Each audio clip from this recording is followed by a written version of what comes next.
Hello guys, welcome to our YouTube channel education wire.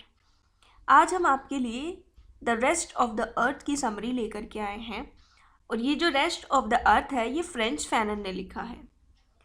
Rest of the अर्थ ये based है colonisation decolonisation पे। तो बात करते हैं कॉलोनाइजेशन क्या है, कॉलोनाइजर्स क्या है, कॉलोनाइज्ड क्या है, डीकोलोनाइजेशन क्या है। सबसे पहले इन टर्म्स को समझना बहुत ही ज़रूरी है और ये टर्म्स हम अपने पहले के एसेस जैसे कि orientalism and different post colonial works में डिस्कस कर चुके हैं, लेकिन फिर भी यहाँ पर हम दोबारा समझ लेते हैं कि कॉलोनाइजर्स क्या है, कॉलोनाइज्ड क्या है, डीकोलोनाइजेशन क्या है, कॉलोनाइजेशन क्या है। सो कॉलोनाइजेशन इज जब कोई एक कंट्री किसी दूसरी कंट्री पर कॉलोनीज बनाती है, दैट मीन्स जो ट्रेडिंग के लिए, व्यापार करने के लिए दूसरी कंट्रीज़ में जाती हैं तो उस जगह को जाकर कॉलोनाइज्ड कर लेती हैं। दैट मीन्स जहाँ जो लोग रह रहे हैं, जो रूल कर रहे हैं वो तो कॉलोनाइजर्स, और जिन पर रूल किया जा रहा है वो कॉलोनाइज्ड। तो जो रूल कर रहे हैं वो कॉलोनाइजर्स और जिन पर रूल किया जा रहा है वो कॉलोनाइज्ड। और डीकोलोनाइजेशन जब लिबर्टी के लिए लड़ाई की गई या पूरी तरह से लिबरल हो गए वो लोग और फ्रीडम उनको मिल गई, तो ये हो गया डीकोलोनाइजेशन। कॉलोनाइजेशन इज़ जब उन्होंने कॉलोनीज़ बनाई थी डिफरेंट जगह पर जाकर, डिफरेंट कंट्रीज़ में। जैसे कि यहाँ इंडिया में ब्रिटिशर्स आए थे, उन्होंने कॉलोनी बनाई थी, व्यापार करने के लिए आए थे, अपने व्यापार के लिए, ट्रेडिंग के लिए कॉलोनी बना ली थी। ऐसे ही अफ्रीका में और अल्जीरिया में भी हुआ था। तो जो फ्रेंच फैनन बात करते हैं वो अफ्रीका और अल्जीरिया की बात करते हैं।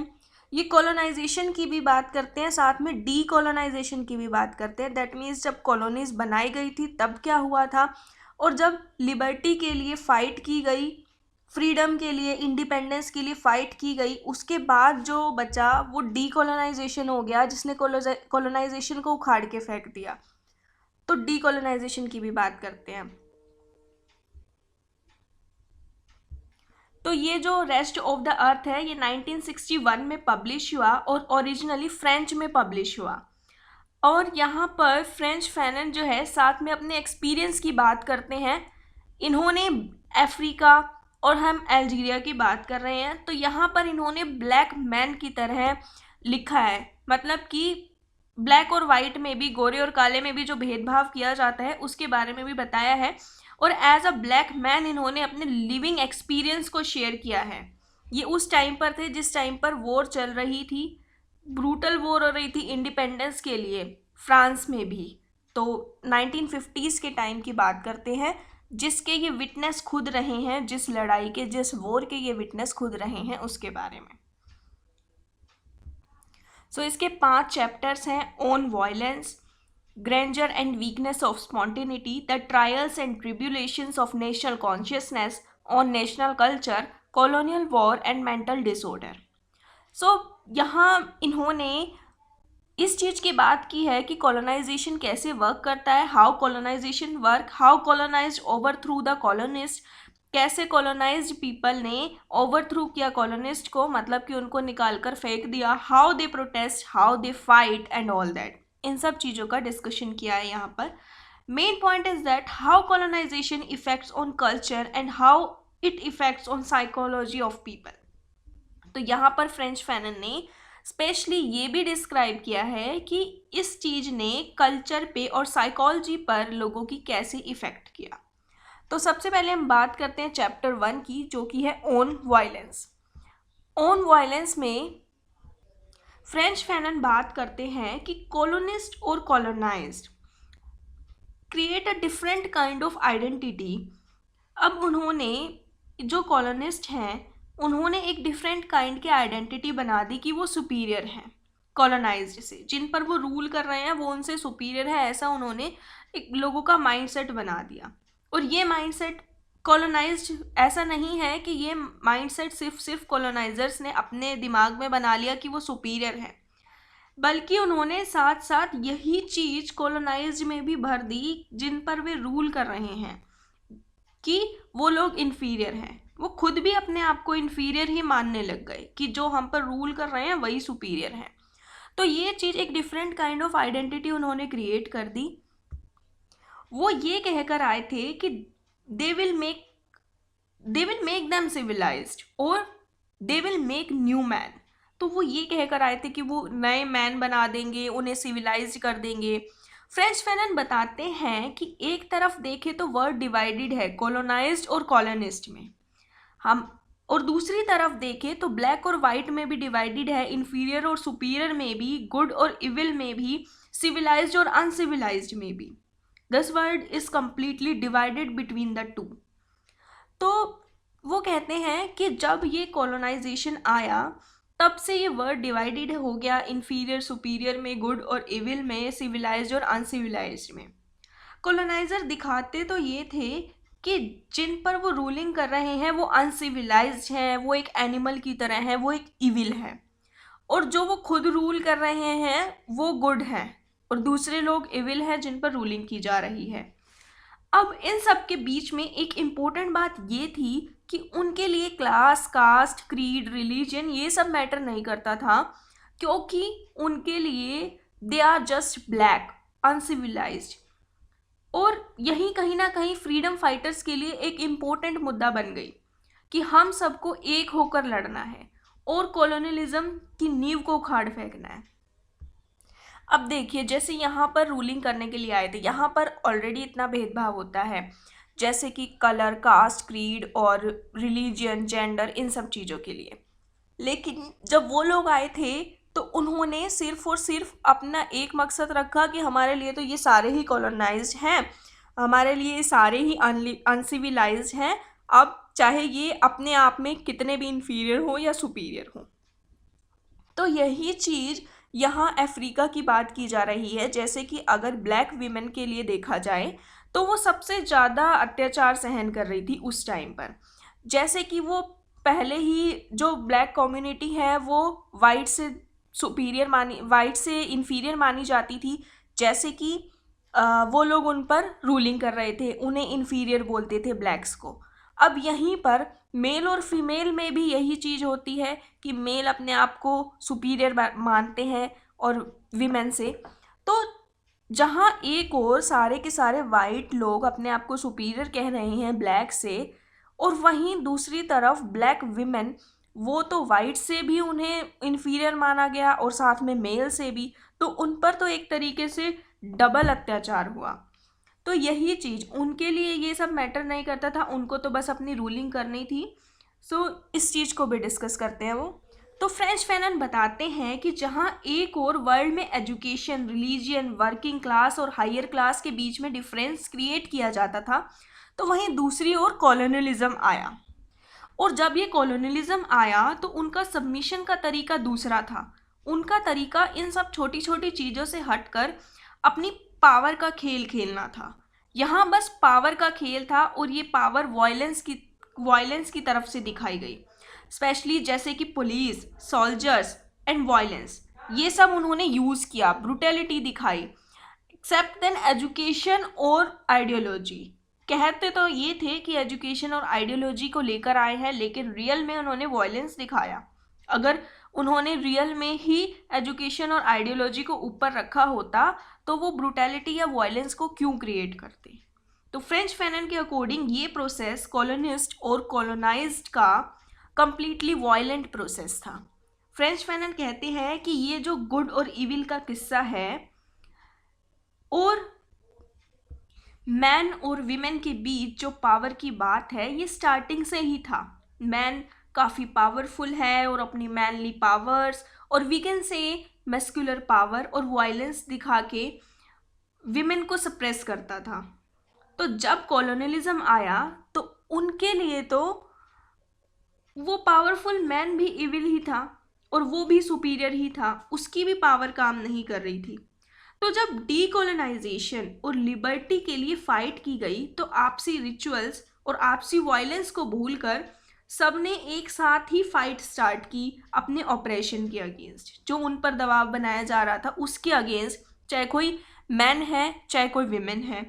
यहाँ एक तरीके से हर जगह पर ही मैन जो है अपनी सुपीरियरिटी को लेकर हमेशा विमेन को सप्रेस ही करता आया है। लेकिन जब लिबर्टी के लिए लड़ाई की गई तो यहाँ पर उस मैन के हाथ में भी पावर नहीं थी, वो भी इन्फीरियर ही माना जा रहा था।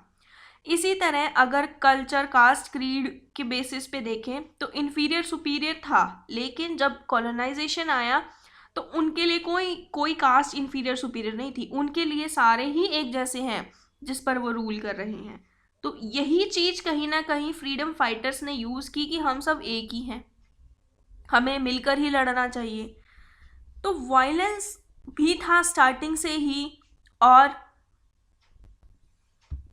बट ये सब का जो यूज़ है वो अलग तरीके से किया जाता था, जैसे man creates violence over women, फिर इसी वायलेंस को यूज़ करा कॉलोनाइजर्स ने, बट एक अच्छी साइड प्रेजेंट करके कि हम एजुकेशन और टेक्नोलॉजी लेकर आए हैं और वही देना चाहते हैं, लोगों को सिविलाइज करना चाहते हैं। फैनन बहुत सारी अल्जीरियन वॉर जो हुई थी लिबर्टी के लिए, फ्रीडम के लिए, इंडिपेंडेंस के लिए, उसका विटनेस था। तो वही चीज़ वो इस बुक में डिस्कस करते हैं, द रेस्ट ऑफ द अर्थ। इसके अलावा वो कोल्ड वॉर की बात करते हैं। कोल्ड वॉर वो है जिसमें मिलिट्री एक्शन को डायरेक्ट इंक्लूड नहीं किया जाता, बल्कि इकोनॉमिक और पॉलिटिकल एक्शंस लिए जाते हैं। तो यहाँ पर वो कहते हैं कि कॉलोनाइजेशन के बाद कोल्ड वॉर स्टार्ट हुई, और इस कोल्ड वॉर के बाद पूरा वर्ल्ड कैपिटलिज्म और कम्युनिस्ट के बीच में बट गया।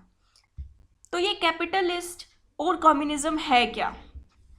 Capitalism is economic system where means of production are owned by private individual और entities.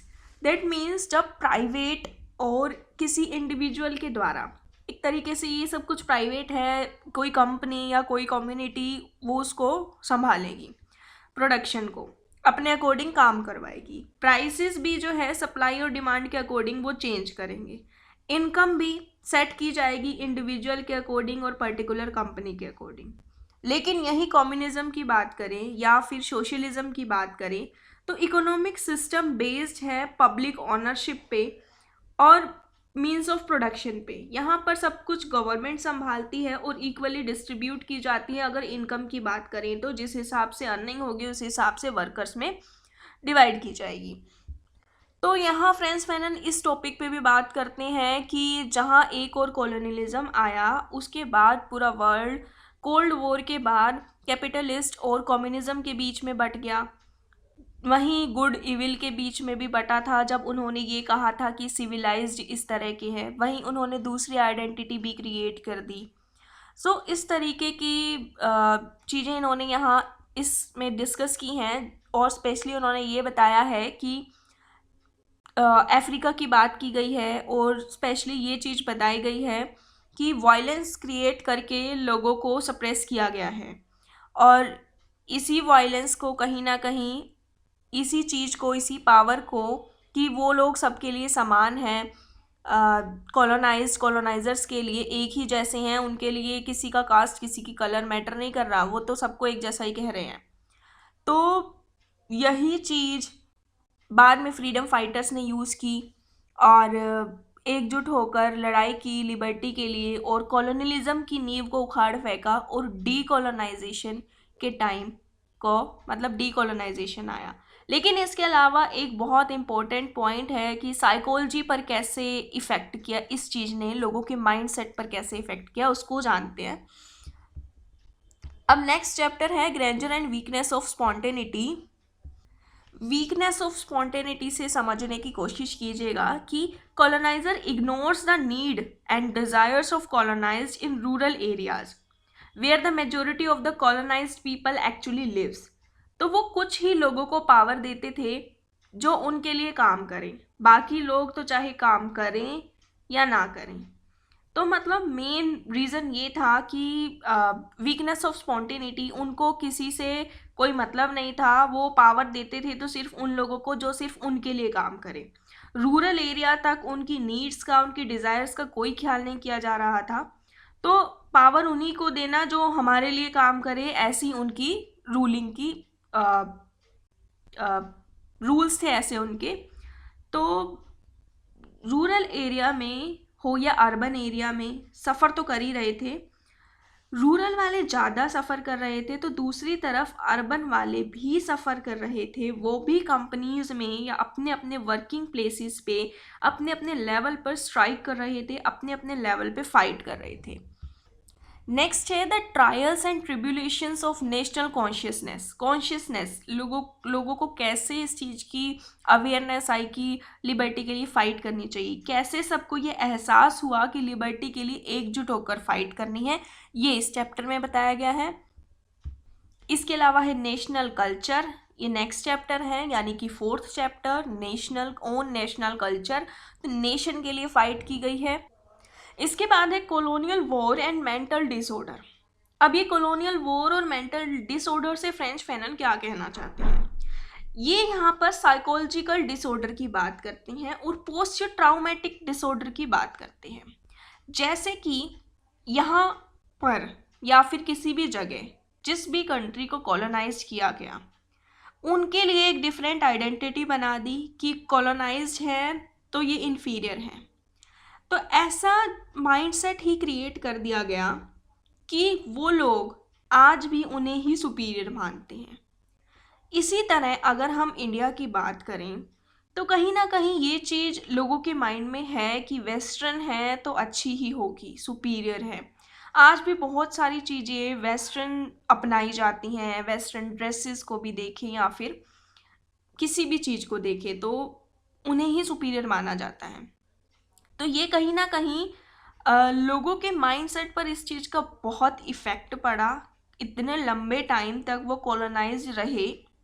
इसी तरह से अगर ब्रुटैलिटी की बात करें तो जिन लोगों से काम करवाया जाता था, जिन पर वायलेंस क्रिएट किया जाता था और जिनको एक तरीके से बंदी बना लिया गया था, उनको अपने पास रखा तो उनके भी माइंडसेट पर इस चीज़ का फ़र्क पड़ा।